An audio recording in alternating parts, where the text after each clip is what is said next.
Who doesn't love that mochaccino latte thing that you get every morning at the local coffee place down the street? Maybe if you've been too tired to notice, but I could not help myself. I got interested in coffee. Personally, I love espresso, so of course, I wanted to learn more about where my favorite drink came from.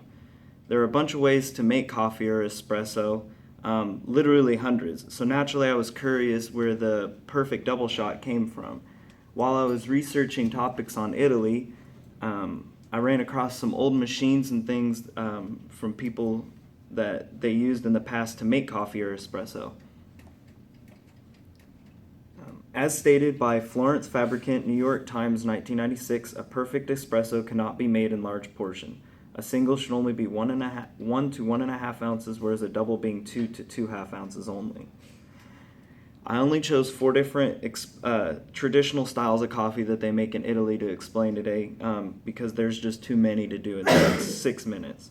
The first one of the traditional styles I chose is cappuccino. Cappuccino is made with either a single shot of espresso or 2 shots of espresso, and then they take this milk and they put it through a really hot steam jet that makes the cream. And as they pour it down into it, it stirs together, and that's what makes the cappuccino. The second style is mocha. A lot of people like mocha because it has chocolate in it. They basically do the same thing as the cappuccino. They put the milk down in and then blend it together with the hot, and then put a glaze of chocolate over the top, which sinks into it and creates the nice aroma with it. My favorite, the macchiato, a lot of people get it with caramel on it, but traditionally it doesn't have anything with it. Instead of mixing the cream into it, they mix the cream separately in a cup and then pour it straight down the middle, and macchiato means mark in German. So it was created actually by the Germans, not the Italians, and the macchiato doesn't mix, it actually stays in the middle, so as you drink it, you get the espresso around it and then the cream later. It's interesting. And then you also have the 2 regular espressos that everyone knows about in the small little tiny cups you see in the TV shows and whatnot, the espresso single and the ristretto double. They're not really anything more than just the espresso in a cup, but they were put together because Italians want to drink their coffee really, really fast. So they don't really take it with them. They drink it at the bar and then give the cup back, and then the bistros clean it. In America, we tend to add too much water or milk, which is where Starbucks gets a lot of their iterations from. So they add a lot of fancy things on it.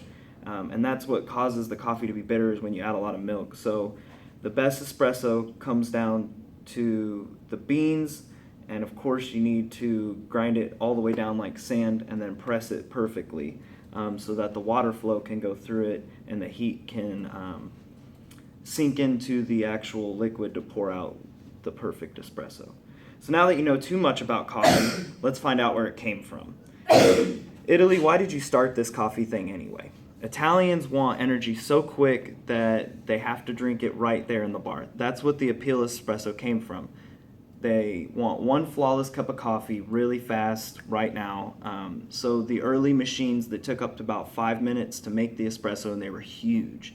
Now we're down to about 30 seconds for one simple espresso shot, and the machines are relative size, about a foot, 1.5 feet, 2 feet wide. Americans decided to take this to the next level. We are a very dairy-driven country, so it makes sense that our coffee drinks have a ton of milk in it, or milk alternatives. A lot of people get like different kinds of soy milk. There's all kinds of coconut milk people add to it, so it has that coconut-y flavor, which I've tried. It's interesting. Espresso, by definition, is a steam passing through coffee grounds. That is from Carol Kirschenbaum in Food Mag from 1987. While espresso is never designed per se, the machines or machina that make our cappuccinos and lattes have a history that stretches back more than a century. That was by Jimmy Stamp in the Smithsonian Magazine, June 19th, 2012. Angelo these are Italian, so they're kind of hard to say. Muriondo of Turin, in 1984, created the first steam-powered espresso machine. Like I said, it was actually really big. It had to have 2 giant tanks on the side one for pressure and then the one for the water. And then basically the machine just heated up and it could only make one shot of espresso. No, you're fine. Luigi Bezzera and Desiderio Paviani in 1901 were the ones that reinvented the espresso machine. They made it about half the size, and it didn't need the two giant tanks. Instead, they could just add water to the top and then add pressure through like a little foot, what are they called? Like a little pressure pump you see in the fireplaces from back in the times. Ernesto Valentin in 1905, just recently after that, created the first self-pump based unit, but it needs direct water from a water line in the house. So he always had a problem with the pressure from the water, so he directly took piping in his own shop and connected it to the espresso machine. That way he could take the little foot pump and not have to add water constantly and churn out more espressos faster. And that knocked the atmospheric pressure cap, which is what makes the great tasting espresso, go from about 2 to 4. The really big invention was in 1938 by Anshili Gaigai, created perfection with the hand crank pump unit, which raised the atmospheric pressure from 2 to 8. And that's what actually is what we use today. Most of the people you see in Starbucks, they have the little press thing they push on the top. That's the pressure unit that he invented, which totally reinvented coffee as we know it now.